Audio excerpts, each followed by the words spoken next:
Querido amigo, hoje temos como alvo estudarmos o penúltimo capítulo desse livro profético. Vamos estudar Daniel 11, 1 a 45. Nesse texto encontramos a revelação da última visão que Deus concedeu a Daniel, conforme nós mencionamos no programa passado. Nessa visão, Deus permite Daniel perceber a continuidade da história do povo de Israel. O período que abrange essa visão se concentra entre o tempo da volta do povo à Palestina, nos dias de Esdras, Neemias, nos tempos do próprio Daniel, até o nascimento do Messias, o nosso Senhor Jesus Cristo, e esse período é aquele que os estudiosos chamam de período interbíblico. Isso é uma época desconhecida para a maioria dos cristãos. Nesse período de 400 anos, Deus silenciou-se e somente pela história secular temos as informações necessárias para compreendê-lo. Mas é impressionante percebermos e constatarmos que os diversos detalhes desvendados nessa visão foram totalmente cumpridos quando nós olhamos para a história. Reconhecendo que essa visão ocorreu por volta de 535 a.C. e que os acontecimentos por ela desvendados ocorreriam até a chegada do Império Romano por volta de 63 a 37 a.C., é impressionante percebermos que a previsão ocorreu exatamente 500 anos antes dos acontecimentos, comprovando mais uma vez como Deus é soberano, controla a história e revela a história para nós. Então, o título que eu escolhi para esse texto é Os Eventos Futuros Desvendados por Deus. Eu repito, Daniel 11, 1 a 45, tem como título essa pequena frase, Os Eventos Futuros Desvendados por Deus. Querido amigo, depois que nós estudamos sobre as reações de Daniel diante da aparição desse mensageiro celeste que traria mais uma revelação de Deus, como nós estudamos no programa passado, nós temos que perceber que nesse capítulo realmente há esse desvendamento, essa revelação dessa nova visão, dessa nova profecia para Daniel. Essa visão envolvia os impérios da Pérsia e da Grécia. O império da Pérsia logo seria derrotado pelo Império Grego, tendo à frente Alexandre o Grande. Cambises, Ismedes e Dario Rispate, ou Dario Grande, governariam, mas logo depois a Pérsia cairia diante dos gregos. E aí então se levantaria um outro rei, Xerxes, e posteriormente ele mostrou também, esse mensageiro celeste, a ascensão e a rápida queda de Alexandre, o grande general grego, e em consequência disso o seu império foi dividido entre os seus generais, Ptolomeu, Seleuco, Antipater e Cassandro, e também Lisímaco. Desses generais destacaram-se Ptolomeu e Seleuco. Na profecia, a história das duas maiores divisões do Império de Alexandre foram denominadas Reino do Norte e Reino do Sul. Como o território da Palestina se encontrava no meio desses dois reinos, quando havia luta entre esses dois lados, a Palestina, isso é, o território do povo de Deus, era afetado diretamente. E ora ficava sob o domínio de um, e ora ficava sob o domínio de um outro reino. Então, quando nós olhamos para todo esse capítulo, a mensagem que ele nos traz, o princípio que extraímos desse capítulo pode ser colocado através dessa sentença. Se você puder, anote essa sentença como princípio para Daniel 11, 1 a 45. Somente Deus pode desvendar os eventos futuros, dando-nos segurança, pois Ele tem o controle da história em suas mãos. Eu repito, somente Deus pode desvendar os eventos futuros, dando-nos segurança, pois Ele tem o controle da história nas suas mãos. E nesse texto, nós vamos encontrar 5 etapas dos eventos futuros que Deus tem sob o seu controle. A primeira etapa dos eventos futuros refere-se ao domínio persa e grego que sucumbiriam, versículos 1 a 4. Então, o que nós encontramos aqui nesses versos é que temos um ambiente no qual esse conflito grego-pérsico foi revelado a Daniel. Nos versos 1 e 2, o anjo revela que 3 reis ainda ficariam na Pérsia, mas o 4º rei que se levantaria enfrentaria a Grécia e seria derrotado. Então, o que nós estamos vendo é que a Pérsia, com Cambises, Esmerdes, Dario Rispates e depois Xerxes, seriam derrotados pelo Império Grego que surgiria. E esse Império Grego seria comandado por Alexandre o Grande. Mas é interessante também perceber que o seu reino, mais tarde, seria partido em 4, isso é, depois da sua morte, depois do falecimento da sua esposa e os seus filhos mortos, a sua posteridade não recebeu nenhum império. Então, esse reino foi dividido pelos 4 generais. E assim, Seleuco, Cassandro, Lisímaco e Ptolomeu dividiram o império, dividiram o mundo de então em 4 grandes porções. A segunda etapa dos eventos futuros desvendados refere-se então ao domínio dos Ptolomeus e dos Seleucidas. Versículos 5 a 20. Nesses versículos nós temos uma das mais detalhadas profecias bíblicas que temos por todos os tempos, por toda a literatura bíblica. Porque nesses versos nós encontramos exatamente essa disputa entre Ptolomeus e Seleucidas, que se alternaram no poder. E, como nós dissemos logo na introdução a esse nosso estudo, sendo a Palestina, sendo o território de Judá, colocado exatamente no meio desses 2 reinos, essas 2 potências, quando se degladiavam, tentando uma pegar o poder da outra, afetavam diretamente o povo de Deus. E assim, nós temos, do versículo 5 até o versículo 20, um detalhamento dessas lutas. Mas quando nós olhamos para o finalzinho desse relato, nos versos 18 e 19, Antíoco o Grande voltou a sua atenção para as ilhas do Mediterrâneo e conseguiu capturar muitas delas, mas logo também os seus avanços foram impedidos e ele tropeçou e caiu. Mas finalmente, no versículo 20, encontramos a profecia mostrando que se levantaria depois desse tempo um outro personagem identificado como Seleuco IV, que teve um fim vergonhoso, como nos diz Wallace. Certamente ele foi melhor que o seu irmão mais novo, que o sucedeu. E aí nós temos o retrato de um personagem que realmente foi um homem vil, bem conhecido na história com o nome de Antíoco Epifânio IV. E exatamente aqui então chegamos na terceira etapa dos eventos futuros desvendados para Daniel. Refere-se exatamente ao domínio do rei Antíoco Epifânio IV. Nos versículos 21 a 35, nós temos essa descrição. Esse homem foi um algoz dos judeus, ameaçando a cultura e a fé judaica.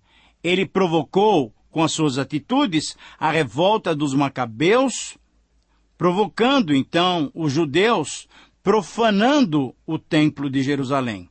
Nos versos 21 e 22, esse homem viu que obtém o reino por manobra política, isso é, por intrigas. Ele é identificado como esse personagem histórico, Antíoco Epifânio IV, que governou esse reino do norte de 175 a 164 a.C. E assim, a Palestina ficou também sob o seu domínio. Nos versos 23 e 24, submetendo pequenos grupos, um de cada vez, esse Antíoco se tornou gradativamente mais forte e mais forte. Ele entrou numa rica cidade egípcia e, conquistando uma após outra, ele foi se fortalecendo. Na sequência, nos versos 25 a 26, o rei do Egito subiu a batalha contra ele com um exército poderoso, mas não resistiu.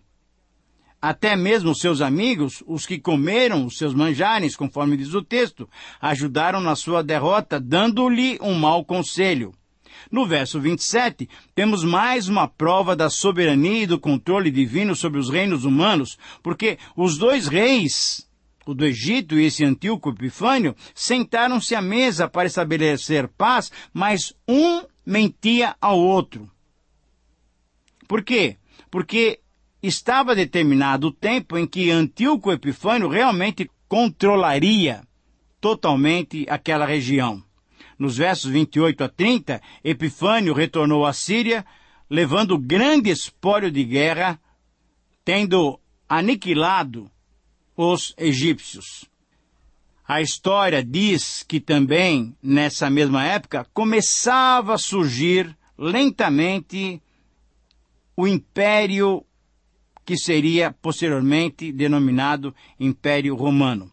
Mas ainda, Antíoco Epifânio agiria de modo vil. E, no versículo 31 em diante, nós vemos que ele desencadeou a sua fúria, o seu ódio, o seu amargor, descarregou sobre Israel. E nos anos 169 a 167, Antíoco tomou a cidade de Jerusalém, pilhou o templo e ordenou que os judeus adorassem um ídolo grego que ele tinha colocado no templo. Ele acabou com sacrifícios diários e poluiu o altar oferecendo um porco sobre ele. Proibiu a circuncisão, a observância do sábado e a posse de cópias da lei divina. No verso 32, nós lemos, esse verso nos mostra que, associado com alguns judeus apóstatas, ele levou muitos enganados a cometer erros contra o Senhor. Porém, os fiéis e fortes não cederam a esse homem vil e resistiram a ele. Provavelmente, no verso 32, temos uma referência aos Hassidins ou aos Macabeus.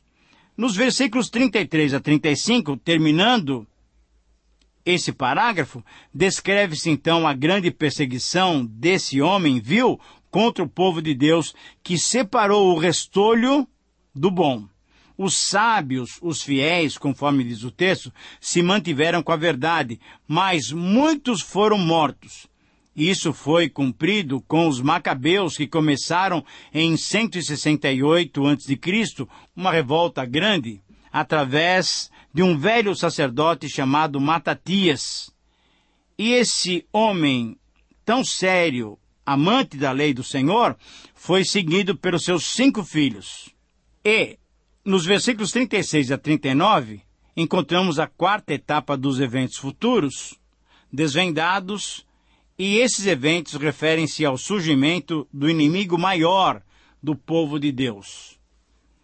Nesses versos 36 a 39, nós identificamos esse inimigo maior do povo de Deus como alguém que vai atuar livremente e com sucesso, mas até um tempo determinado pelo Senhor. Esse inimigo maior do povo de Deus, também chamado de besta no Apocalipse, se elevará contra todos os deuses adorados, conforme os versículos 37 e 38. E esse inimigo maior do povo de Deus, em sua grande idolatria, adorará o Deus das fortalezas, conforme o versículo 39. Mas a pergunta que se faz é, quem é esse rei do versículo 36? E aqui, querido amigo, nós temos, conforme nós já mostramos no estudo do livro de Daniel, nos capítulos anteriores, nós temos várias interpretações. Alguns tomam a posição de que Antíoco Epifânio ainda está em consideração. Outros comentaristas veem esse rei como o anticristo escatológico. E ainda outros dizem que são os romanos, pois foram os próximos a conquistar o mundo, mantendo-o sob o seu império durante séculos. Em vista do contexto a seguir, o anticristo escatológico parece ajustar-se melhor à interpretação. Parece-nos que Daniel percebe que os eventos desvendados ultrapassam aqueles dias mais próximos. Na verdade, temos que observar que, embora os atos descritos até o final do capítulo ainda possam descrever as ações de Antíoco Epifânio IV, elas se tornam também uma referência do que aconteceria e do que acontecerá nos últimos dias. A razão principal para essa interpretação aparece no versículo 4 do capítulo 12, que é a parte final desta mesma profecia.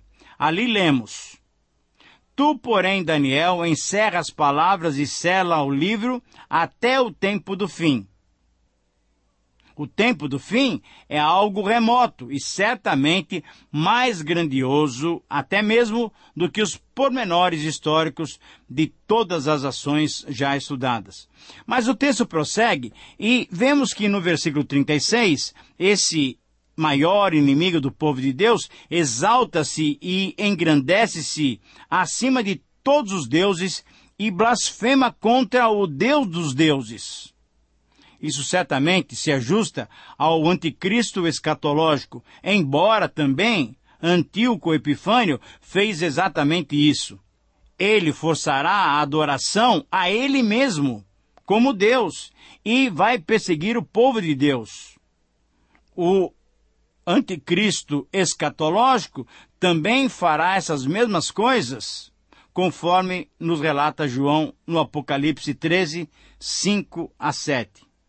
Enquanto Antíoco Epifânio era devoto aos deuses da mitologia grega e quis impor o politeísmo da religião grega aos judeus, esse inimigo maior do povo de Deus, o anticristo escatológico, se levantará e se engrandecerá sobre todo Deus, contra o Deus dos deuses, falará coisas incríveis e não respeitará os deuses dos seus pais, conforme os versículos 36 e 37.